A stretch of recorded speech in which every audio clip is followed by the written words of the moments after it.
السلام عليكم ورحمة الله. وحشني جدا يا أصدقائي، يا رب تكونوا بخير.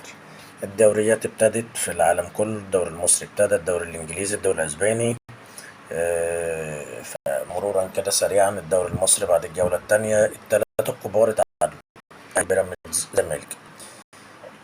المغار الزملكاوية، الدوري طويل ما تحفلش علشان التحفيل يتقلب عليك. اتقل خد الكاس، بعد كده ابقى اتكلم. ده بالنسبة للزملكاوية. مش هنتكلم عن التحكيم كتير، لان يعني طرد محمد هاني عليه شكوك وعليه اراء وعليه والناس هتاخد وتدي. اتمنى من الاهلي يعيد ترتيب اوراقه، لان معاه سكواد قوي جدا ويظبط الفرقه بتاعته. هيكسب اي حد.